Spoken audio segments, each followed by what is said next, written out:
네, 안녕하세요. 산림 강의를 보고 있는 오란준입니다. 자, 이번 시간 22년도 2회차 기사 필답 기출 한번 살펴보도록 하겠습니다.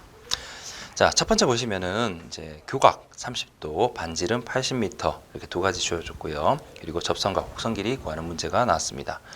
자, 접선과 곡선 길이 관련 문제는 최근에 자주 나오고 있는 계산 문제 트렌드 중 하나죠. 공식을 반드시 알고 가야지 이제 풀 수 있는 계산 문제가 일단 출제 중이고요. 간혹 이제 교각이 아니라 내각이 나오는 경우에 문제가 있습니다. 그때는 이제 내각이 아니라 교각을 따로 또 구해야 된다는 거 절대 잊지 마시고요.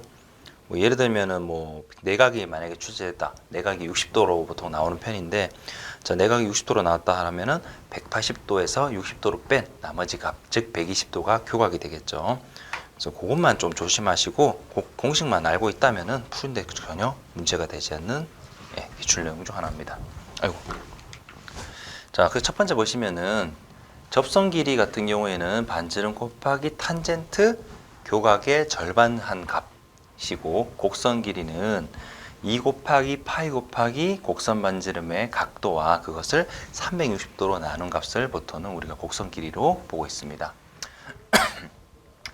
자, 그래서 이번 문제 같은 경우에도 여러분께서 요 공식 두 가지만 충분히 알고 있다면은 그대로 대입만 하면 되는 문제이기 때문에 크게 어려움은 없으실 거고, 교각이 또 내각이 아니라 교각으로 딱 나와줬기 때문에 함정도 없는 문제라고 보시면 되겠습니다.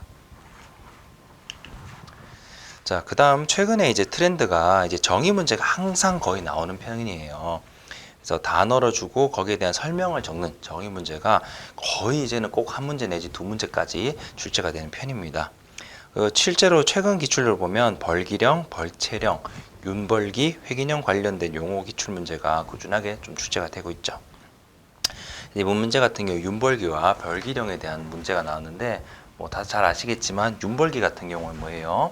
한 작업을 완료하는데 모든 인분을 자르는 일순벌 하는데 걸리는 시간을 우리가 윤벌기라고 하고, 벌기령 같은 경우에는 이제 특정 인목이 육성하는데 필요한 계획상의 연수를 벌기령이라고 해요. 실제로 얘가 뭐 40살까지 크는데 뭐 40년이 딱 걸린다 이런 개념이 생물이기 때문에 그렇게는 안 되겠죠. 계획상의 연수, 이게 키워드라고 보십니다. 그래서 이 계획상의 연수로서 목표 달성을 가장 적합하도록 우리가 정한 벌채 연령 입령으로 보시면 되겠습니다. 자, 이렇게 두 가지 정의 문제가 이번에 나왔었고요. 자, 그 다음은 황폐 계류 유역을 상류에서 하류까지 세 단계로 구분해서 적고 설명하는 문제가 나왔습니다. 자, 이럴 때는 항상 뭐 한다? 포기하지 마시고 그 세 가지 생산구역, 육아구역, 퇴적구역 세 개라도 적으면 부분 점수가 있기 때문에 반드시 꼭 그렇게 하시기 바라겠습니다. 자, 그러면 이 황폐 계류 같은 경우에는 개상 자체가 황폐되어 있는 토사의 유실이 보통 심하게 일어나게 되는데, 이때 위쪽에서 아래쪽으로 내려가는 경사라든지 어떤 토양의 상태에 의해서 우리가 이제 생산된다라는 생산구역과 흘러간다라는 육아구역과 마지막에는 퇴적된다라는 개념의 퇴적구역 세 가지로 분류를 하게 됩니다. 자, 그래서 거기에 대해 세 개만 적었다. 그 부분 점수 나오겠죠. 참고로 이번 회차부터는 어떻게 됐죠? 배점이 이제 필답 점수가 40점으로 바뀌면서 이제 필답 점수가 60점으로 바뀌면서 개당 4점으로 일관되게 다 들어가 버렸어요. 그래서 예전 같았으면 뭐 난이도가 쉬운 게 뭐 2점, 좀 어려운 거 4점 이런 식이었는데, 이번 회차부터는 이제 그냥 그런 거 없이 모두 다 일괄적으로 4점을 넣었습니다. 그래서 어떻게 보면은 쉬운 문제 이제 공부 방법이 달라질 게 없어요. 그렇다고 해서 쉬운 거 위주로 잘 해서 점수 확보를 충분히 해놓을 수 있다면은 2점짜리에서 뭐 5개 맞춰 10점 따는 게 아니라 4점짜리 5개에서 어차피 20점 이런 식으로 되기 때문에 공부 전략이 전혀 바뀔 게 없습니다. 오히려 지금 하는 걸 더 집중적으로 하셔야 돼요. 자주 나오는 거, 확실한 거, 나올 만한 거 위주로 해서 쉬운 거 점수를 확보한다.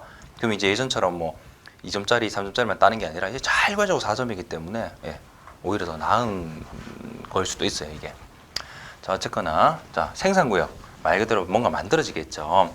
그래서 이 황폐 계류에서 가장 위쪽에 있는 부분인데, 침식에서 토사가 생산이 가장 많이 일어나는 곳이고 개상의 기울기가 보통 저하되는 특징이 있다. 자, 육아구역은 생산구역 다음에 있는 곳인데 이 토사가 생산된 토사가 이동하는 곳을 말한다. 이때는 침식이라든지 퇴적이 적고 보통 협곡을 이루면서 토사가 그대로 다음 단계까지 간다. 그 다음 단계가 어디? 퇴적구역이 되겠다. 퇴적은 말 그대로 퇴적되는 곳이겠죠. 최하류부입니다. 그래서 기울기는 완만하고 개폭은 넓은 게 특징입니다.